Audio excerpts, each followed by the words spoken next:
We all heard Jim Carrey saying he's contemplating retirement upon the release of Sonic 2. Well, after seeing his work in this movie, I don't think we can allow him to retire. This man is just too good to never be in our screens again. My name is Ren, and this is my review of Sonic the Hedgehog 3.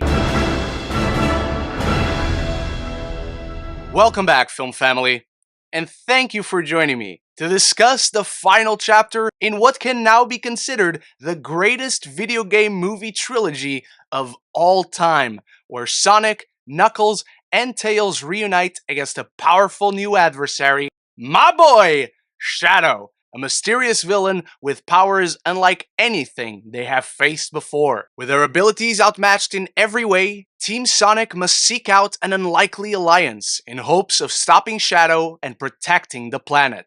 And I'm not burying the lead for you guys. Sonic 3 is seriously so good. This movie rules. There's so much more charm to all the characters, so many more of the jokes hit and hit hard. The world of Sonic is allowed to just have a presence, breed, and evolve through the story. Let us please never go back to the lameness of the wedding subplot in 2, most of the first for me, and the entirety of the Knuckles series that held the franchise back from its great potential. This third entry flat out delivers everything I've been hoping for as a longtime fan. Though I didn't grow up a Sega Genesis kid, I grew up watching Sonic Underground, Sonic X, playing the Sonic Advance games, Sonic Battle, and of course, Shadow the Hedgehog. And in this film, Jeff Fowler fully embraces the entire history of the franchise, with nods that are widespread and exciting,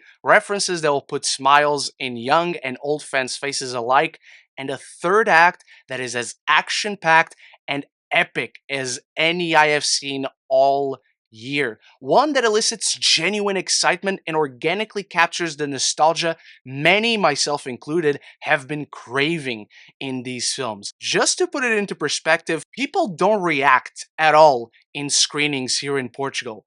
My screening, my audience, was uproarious in certain moments of this film, particularly in the third act and in the mid and post-credit scene. It was an incredible experience in the cinema, especially when at first they mistakenly started playing Moana 2 and then started playing the dubbed version of Sonic the Hedgehog 3. So when we finally got to watch Sonic 3 in the original dub, of course, in the film that Jeff Fowler delivered, clearly the story he's wanted to tell all along with these characters more than lived up to the hype. Let's talk about Jim Carrey, because the man is working overtime with not one, but two magnetic performances as both Ivo and Gerald Robotnik. And it's insane how consistently fun he's been in this trilogy. Playing so much into the zaniness and flamboyancy of it all, he's essentially reinventing the character in front of our eyes, and now delivers two standout comedic performances that represent his best work in this franchise, thanks to one show-stopping sequence that had me in absolute stitches. Jim Carrey truly is a treasure. And speaking of treasures, Keanu Reeves as Shadow exceeded all expectations. He is a pitch-perfect casting choice that perfectly represents the more emotionally mature focus of this story. Yes, these films are geared for kids and families. They always will be. There is kiddie humor in all of these films, but there is so much more emotional depth to all the characters thanks to the presence and the story of Shadow himself, building way for more epic and monumental set pieces where you feel the narrative weight of it all. You feel the threat of Shadow to Sonic and Knuckles and Tails. Everything about Shadow, from Keanu Reeves as the voice to his backstory, his characterization and presence, the threat that he imposes to our heroes, is done right in every conceivable way, making for a third entry that doesn't just keep the franchise's momentum, it skyrockets it onwards and upwards in a cinematic experience that balances thrilling action, heartfelt storytelling, and organic use of fan service. From the very start, you feel this is Shadow's story and how it parallels Sonic's story that we've been following since the first film makes it an emotional one, giving way for both their compelling arcs to be fully explored, dialing back the stupid human stories and focusing on what this franchise should have always been about. Upping the action with eye-widening visuals and elevated stakes.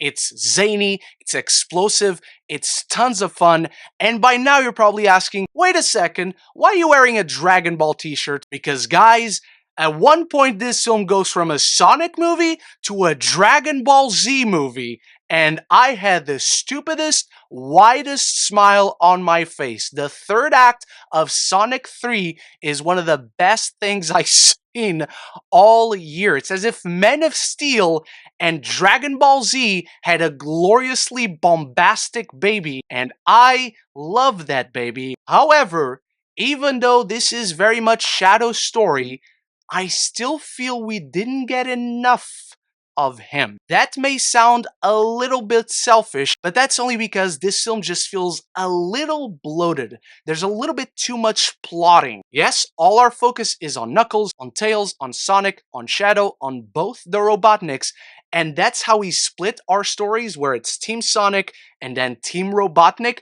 Those are all the stories we need. Jim Carrey is the only comedic relief we need. We want more action. We want more adventure. This feels big. This feels massive. And because of this bloatedness, the film can feel clunky at points as it transitions from act to act. They did not set up properly at all certain story threads that come into play in the third act. And this is not news to anyone, but the Sonic franchise is a family-friendly franchise. There will be jokes and moments there are for the kiddos falling flat for everyone else. Even though, like I said, most of the jokes hit, these are the best jokes of the franchise, and they hit really hard in a lot of ways thanks to a banging soundtrack that picks songs from the 2000s. And I grew up in the 2000s. The exposition can be rather heavy. The self-aware humor refreshes a lot of it, but even though it softens the blow, you can still feel it. It is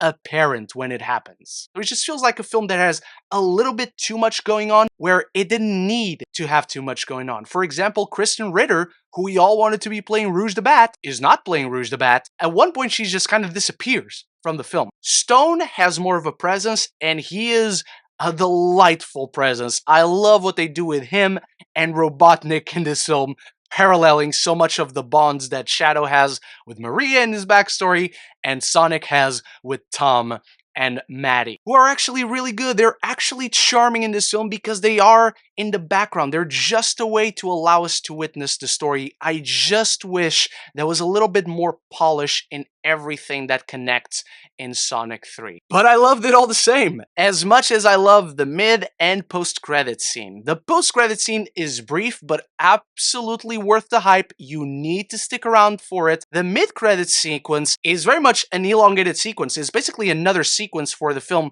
that gives us a hint as to where we're going next. And again, I was surrounded by people who usually never react to anything. People were applauding this. People were gasping at this sequence. It really is awesome. Some of the best mid and post-credit scenes we've gotten the past few years in anything. But with all that said, now it's time for you to start the conversation about Sonic the Hedgehog 3 in the comments below. What is your favorite moment in the trilogy? How do you rank the trilogy overall? And what character from the Sonic franchise do you want to see in the movies next? If you're enjoying this review, there's many more like it.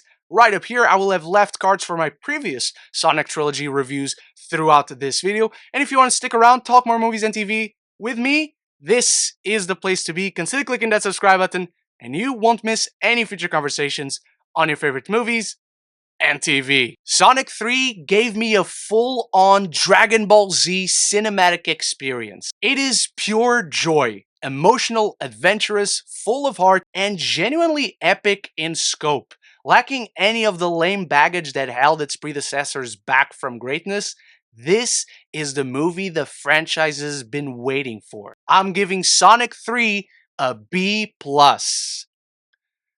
Thank you so much for watching, Film Family. Remember to start a conversation about Sonic the Hedgehog 3 in the comments below, as this may be my final review of 2024 before the end of year list. And trust, this review is not late. We literally just got the film released this week, unfortunately, unlike the rest of the entire world. Still hope you enjoyed it, and I hope to see you on all the end of year lists. So until the next one, love each other and love the movies.